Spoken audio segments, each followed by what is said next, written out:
Alors, Bezrat Hashem, maintenant, on va parler de quelque chose de très très important. Tout le Kippour, c'est important.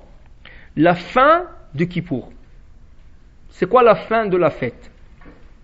Alors, c'est sûr, tout le monde sait, pratiquant, moins pratiquant, religieux, moins religieux, quand le chauffard il sonne,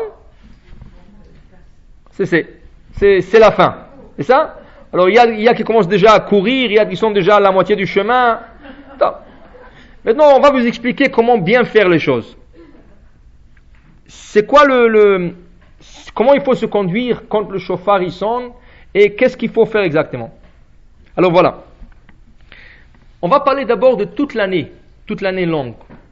Et ça va vous donner, après on revient à Kippour, vous allez comprendre de quoi il s'agit.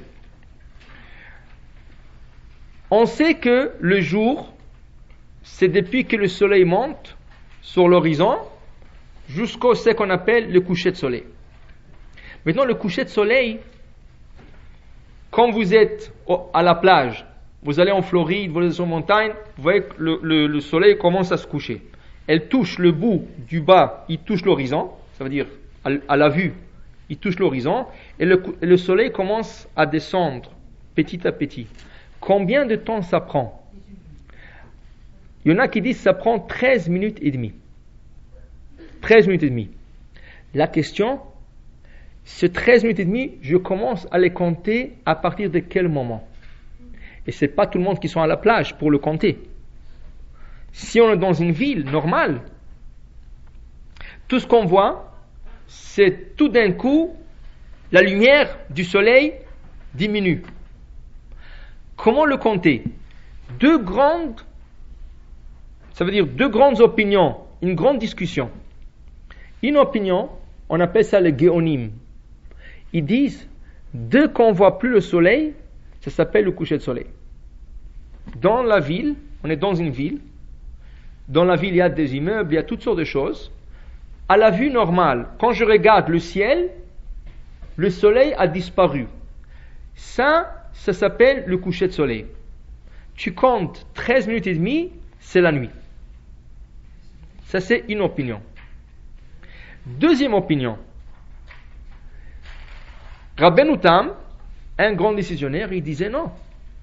Mais si je sors un peu de la ville et je monte sur une montagne, malgré que dans la ville il fait déjà obscur et on ne voit plus le soleil, mais sur la montagne je peux encore voir le soleil parce qu'il n'a pas encore arrivé, il n'a pas touché encore l'horizon. Il dit que ça prend 54 minutes avant que le bout du soleil touche l'horizon. Et c'est rien qu'après qu'on compte 13 minutes et demie. En total, 72 minutes. Grande différence. Il y en a qui disent 13 minutes et demie, il y en a qui disent 72 minutes.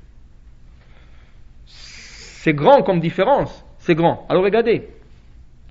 Durant toute l'année, sur toutes les questions halachiques que nous avons, qu'on a besoin de la nuit, on va suivre l'opinion qui dit, dès que le soleil a disparu, c'est la nuit. Mais attention, le Shulchan Aruch, Rabbi Yosef Karo, il dit non. Pour lui, il faut compter absolument 72 minutes en tout temps. En tout temps, il faut 72 minutes. C'est quoi la plus grande chose que nous affrontons chaque semaine? Shabbat. C'est quand la sortie du Shabbat? C'est quand? C'est ça? Alors maintenant, regardez. Il y en a qui disent que depuis l'allumage des bougies de Shabbat, tu prends 1 heure. Tu tournes les aiguilles, tu prends 1 heure.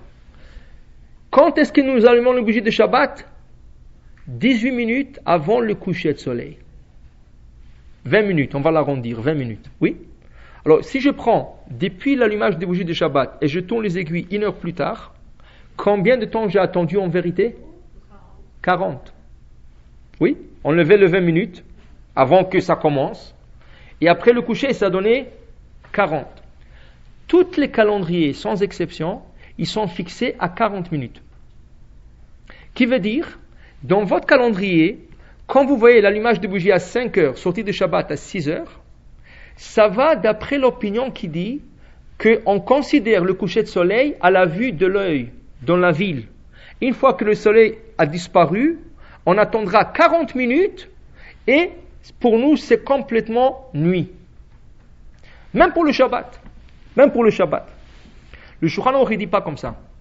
Lui il dit non. Pour lui c'est 72 minutes. Alors c'est combien de plus sur la première opinion? C'est 32 minutes de plus. Alors maintenant regardez. Shabbat, c'est d'ordre thoraïque ou rabbinique? Thoraïque. Kippour, c'est d'ordre thoraïque ou rabbinique? Thoraïque. Alors, le Rav Ovadia Yosef, ainsi que plusieurs décisionnaires, ils disent que celui qui peut, chaque Shabbat, surtout Kippour, qui est un jeûne, un des plus importants jeûnes, et surtout de Tchouva, même si le calendrier dit, par exemple, cette année, c'est 19h44. Alors, dans toutes les synagogues, qu'est-ce qu'ils vont faire? À 19h44, 45, ils vont sonner le chauffard. C'est ça? Ça, c'est l'heure indiquée dans le calendrier. Il y a sur qui se baser. C'est pas que c'est faux. Il y a sur qui se baser.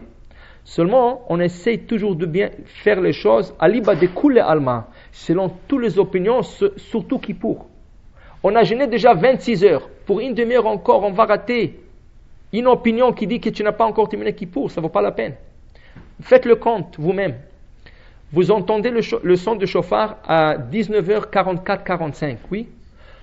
Si vous marchez normalement, vous sortez de la synagogue, vous embrassez elle, vous sortez doucement tout, ça va prendre encore 10-15 minutes. C'est ça?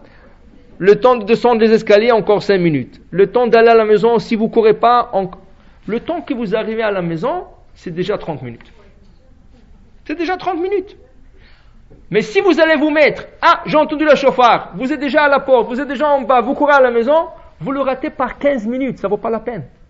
Le temps d'arriver à la maison et de courir, mettre le bouilloire en marche, commencer la lumière et tout, pour 15 minutes, vous avez raté l'opinion la plus importante, le Shulchan Aruch.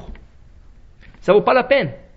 Alors mettez ça en idée, c'est 19h44, ajoutez 32, vous parlez de 8h15. 8h15. Ça, c'est au moins pour Kippour, au moins. Pour Shabbat, c'est la même chose. Si vous êtes à la synagogue ou si vous êtes à la maison, même à la maison, si vous êtes pressé, vous devez faire certains travaux, vous pouvez commencer par des travaux qui n'exigent pas à allumer la lumière. Ranger la table, enlever toute la vaisselle, le piler dans la lave-vaisselle, arranger le salon, enlever la nappe. Vous pouvez commencer par des choses qui n'ont pas besoin d'allumer la lumière, éteindre, mettre la machine en marche. Si vous n'avez pas les choix, vous n'avez pas les choix. Mais si vous pouvez le faire, ce serait très conseillé de le faire chaque Shabbat. Par un Kippour. Mais Kippour, c'est une fois par année. Alors c'est sûr qu'on peut faire l'effort. Surtout, à plusieurs gens, quand tu demandes est-ce que tu as faim à la fin de Kippour, ils disent non, maintenant j'ai pas faim. Toute la journée, tu pensais, tu avais mal à la tête. Dès que Kippour finit, on dirait personne n'a faim. Le Rav Israël Salanter, lui, qu'est-ce qu'il faisait à la fin de Kippour? Il prenait une corde, pas une corde, comme une ficelle, et il faisait comme 10-12 nœuds sous la ficelle. Et il s'est assis pour démêler il disait pour profiter du temps. Ça veut dire prendre encore son temps. Ça c'est déjà, c'est bien de le faire. Mais pour vous dire, chaque Shabbat vous avez une mitzvah, parce que ça vient une fois par semaine, et Kippour c'est une fois par année. Et ceci s'applique pour tous les mitzvot qui sont d'ordre thoraïque. Par exemple, pour les femmes, pour aller au mikvé. Si vous devrez aller au mikvé, alors calculez le temps de retour à la maison. Pas d'aller au mikvé, de retour à la maison. C'est ça Si vous voyez dans le calendrier, sortie de Shabbat, 19h30, calculez votre temps que vous retournez à la maison 32 minutes après 7 heures. Parce que le mikvé, il ouvre à l'heure juste. Mais de toute façon, le temps que la femme se prépare, c'est beaucoup plus que ça. Mais des fois, il y a des femmes qui viennent prêtes. Alors pour elle, le mikvé, c'est 10 minutes, rentrer, sortir. Alors il vaut mieux de calculer. Ça, c'est une chose. N'importe quelle autre mitzvah, Yom Tov, n'importe quelle mitzvah qui est de Torah, essayez d'ajouter ces 32 minutes, si possible. Si c'est pas possible, vous suivrez l'heure du calendrier. Mais si c'est possible, ce serait très très conseillé de le faire.